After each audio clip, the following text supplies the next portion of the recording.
live to the UN, the representative of Barbados is addressing the General Assembly. And China.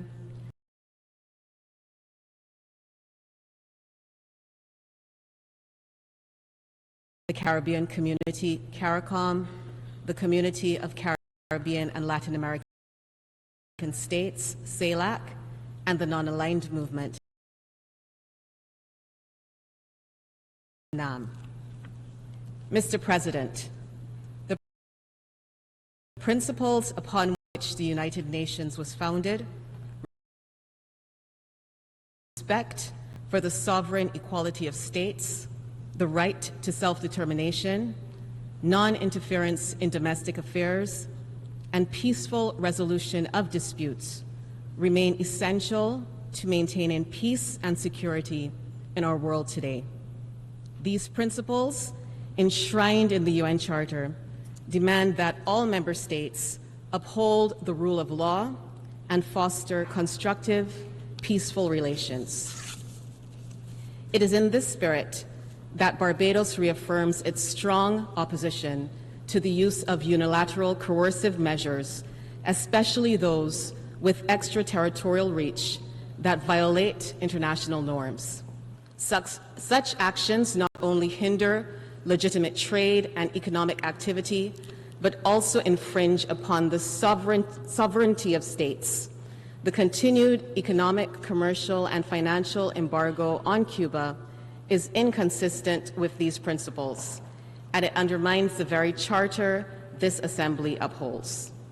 Mr. President, last month, during the general debate of the high-level week of the 79th session of the UN General Assembly, my Prime Minister observed that Cuba continues to face the most dire of circumstances due to its exclusion from the global economic system and its erroneous designation as a state sponsor of terrorism. Barbados, as part of its submission to the Secretary General's report, expressed deep gratitude for Cuba's ongoing contributions to our National Health Service, particularly through the deployment of medical personnel to assist us during the COVID-19 pandemic. Cuba's unwavering commitment to solidarity and self-cooperation remains a beacon of hope.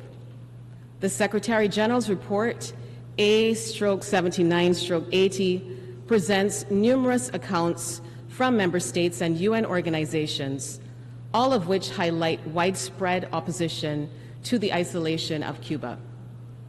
The embargo stifles economic relations, distorts regional trade, and curtails the ability of neighboring nations to engage in mutually beneficial exchanges. Mr. President, the sentiments we express today are not new. They reflect the deep conviction we have articulated in this Assembly over the years. Indeed, since this resolution was first introduced in the General Assembly at its 46th session in 1991. The government of Barbados once again calls for an immediate end to the embargo and urges the removal of Cuba from the U.S. Department of State's list of alleged state sponsors of terrorism, a designation that only exacerbates the suffering of Cuban people. We believe that dialogue is the path forward. Barbados values its strong relations with both the United States and Cuba and calls on the U.S. government to engage in meaningful negotiations with Cuba to normalize relations.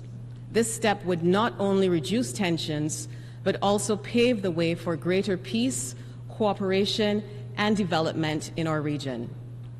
As a consistent advocate of international law and the principles of the UN Charter, Barbados will continue to support the draft resolution entitled Necessity of Ending the Economic, Commercial, and Financial Embargo imposed by the United States of America against Cuba, and will vote in favor of its adoption as we have done in previous years. Thank you, Mr. President. Je remercie